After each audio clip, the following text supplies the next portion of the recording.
Assalamualaikum warahmatullahi wabarakatuh. Berjumpa lagi bersama saya di Padri Putra Channel.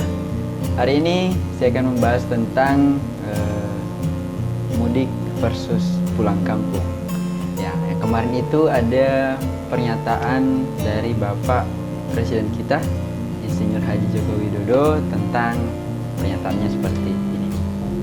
Ini videonya berikut ini. Itu bukan mudik, itu namanya pulang kampung. Itu bukan mudik, itu namanya pulang kampung.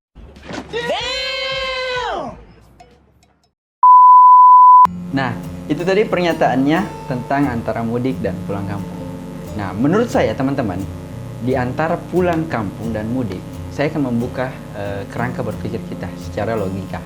Saya akan memberikan penjelasan sedikit yang saya tahu tentang mudik dan pulang kampung. Nah, setahu saya, mudik dan pulang kampung itu ada perbedaan, yang dimana ketika dinyatakan pulang kampung adalah seseorang yang memang dari tempat A ke tempat B. Nah, dia bekerja di tempat A, sehingga harus pulang ke kampung ke tempat B, dan tidak akan pernah kembali ke tempat A lagi. Jadi, seluruh barang-barangnya, kemudian istrinya, itu semua dibawa ke kampung dan tidak akan pernah kembali ke tempat A, seperti itu. Nah, sedangkan dikatakan itu mudik. Kenapa? Kalau mudik adalah orang yang berpindah tempat dari A ke tempat B dan akan kembali ke tempat A. Ketika gini, seperti ini, orang yang sudah bekerja di tempat A kemudian mudik ke tempat B, dan setelah itu dia akan kembali lagi ke tempat A untuk melanjutkan pekerjaannya, seperti itu.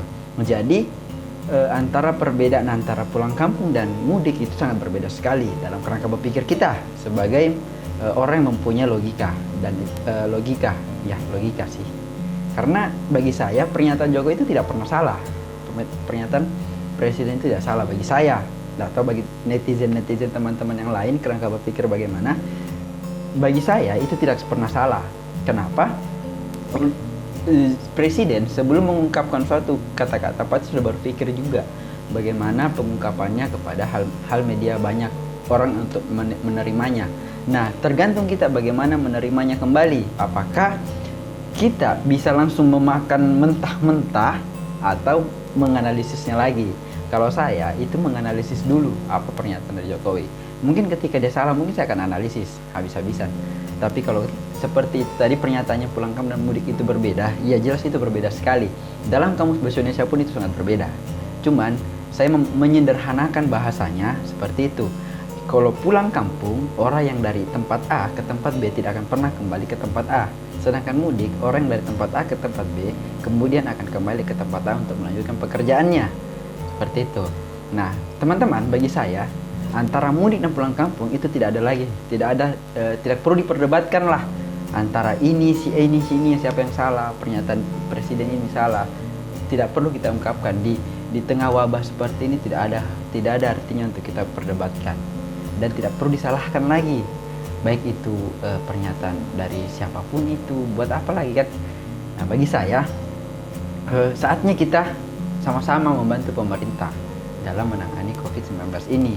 Banyak loh teman-teman medis di sana, dokter, perawat, tenaga-tenaga medis yang lainnya itu yang harus berjuang sebagai garda terdepan untuk melawan penyebaran COVID-19 ini. Saatnya kita sebagai warga masyarakat mengikuti arahan pemerintah, tetap di rumah, tidak berkumpul-kumpul, ketika keluar rumah menggunakan masker, itu lebih baik. Nah, bagi saya teman-teman, kita mengambil jalan tengah saja. Tidak ada yang pulang kampung, tidak ada yang mudik, seperti itu, daripada ada lagi masalah, seperti kan? Jadi lebih baik kita tetap di tempat asal kita masing-masing atau tempat kerja kita masing-masing. Nah, alangkah baiknya ketika kita mengikuti pemerintah, kita tetap di rumah, ya, tetap di rumah, menjalani aktivitas dari rumah. Cuman kembali lagi kepada berpikirnya teman-teman di sini adalah banyaknya warga atau masyarakat yang harus bekerja di luar rumah, seperti Gojek, penjual sayur, kemudian pekerja-pekerja ya yang harus memang keluar rumah, walaupun anjuran pemerintah harus tetap di rumah. Nah, bagaimana caranya kita untuk memberikan mereka itu perlindungan diri? Seperti kemarin itu sempat ada teman-teman dari, saya lihat itu dari SMK Kesehatan Putra Nunukan, mereka membagikan hand sanitizer kepada masyarakat dan tim screening yang ada di Kabupaten Nunukan. Nah, bagi saya itu adalah langkah awal untuk sebagai pencontohan, untuk sebagai contoh bagi masyarakat yang ingin membantu. Kemudian juga untuk memberikan pemahaman kepada masyarakat ketika harus bekerja di luar rumah itu bagaimana. Kasihan mereka, ibaratnya kasarnya gini, tidak bekerja tidak makan ya.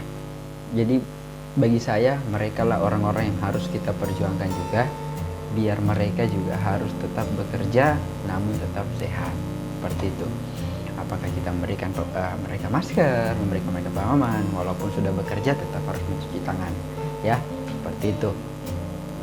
Terus kemarin ada isu juga tentang bantuan langsung tunai BLT. Kemarin itu ada BLT yang ada isunya diberikan 600.000 per kakak, itu 600.000. Nah, sedangkan realitanya yang terjadi di masyarakat adalah mereka diberikan sembako, bukan uang tunai. Namanya saja kan BLT, bantuan langsung tunai. Nah, berarti tunai dong, bukan sembako, bukan BLS, bantuan langsung sembako. Seperti itu.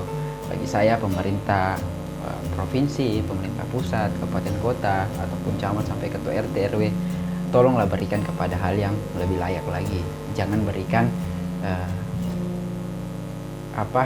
kepada sanak saudara.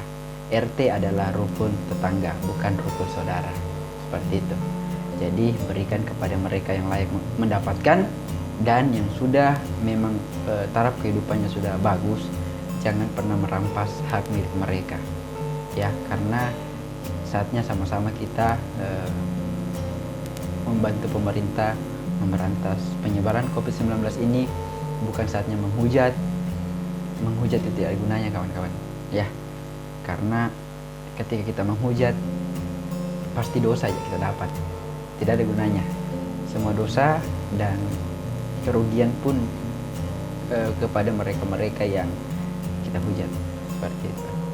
Jadi saya sebagai anak muda, anak perbatasan, sangat berapresiasi kepada teman-teman untuk bisa membantu pemerintah dalam penanganan COVID-19 ini. Siapa sih yang mau terus seperti ini di tahun 2020? Siapa sih yang mau wabah ini terus berjalan? Tidak ada. Tidak enak sekali dirasa ketika kita harus di rumah terus, aktivitas terbatas. Iya, oke. Mereka enak yang pegawai negeri sipil, yang mereka bekerja, tidak bekerja tapi mendapatkan gaji walaupun hanya gaji setengah. Ya, bagaimana teman-teman yang sebagai honorer, tenaga kontrak? Bahkan sekarang itu banyak beberapa tempat perusahaan itu merumahkan pekerjanya. Jadi bagi saya teman-teman, kalau bisa terus membantu pemerintah untuk mengikuti arahannya, tidak berkumpul-kumpul lagi. Apalagi kemarin itu ada balapan-balapan lah menjelang subuh, sudah setelah sahur ada balapan-balapan liar. Aduh, tidak ada gunanya buat teman-teman. Kaulah muda yang ada di Kabupaten Nunukan, tidak ada lagi gunanya untuk balapan-balapan. Buat apa balapan kalau hanya merugikan diri sendiri? Ya, lebih baik kita yang berguna aja buat diri kita, kemudian buat orang halal, orang banyak. Oke, demikian tadi pembahasan kita tentang antara mudik dan pulang kampung, pembahasan yang ada dan BLT lah, pembahasan apresiasi kepada masyarakat, apresiasi kepada tim medis. Ya, semoga kedepannya kita bisa lebih membahas tentang apa yang ada di Indonesia ini khususnya. Cukup sekian mungkin yang akan saya bahas lagi. Tidak ada lagi yang saya akan bahas karena ini adalah konten untuk ya mengangkat sedikit isu-isu yang ada terjadi, pernyataan-pernyataan yang terjadi. Semoga kedepannya kita bisa membahas yang lain lagi. Oke, tetap dukung channel saya di Padri Putra Channel, dan jangan lupa Di sebelah kanan nanti itu ada tombol subscribe-nya. Di subscribe ya, karena subscribe itu gratis dan mendukung terus karya-karya saya. Insya Allah kedepannya akan lebih baik lagi karya saya. Oke, assalamualaikum warahmatullahi wabarakatuh.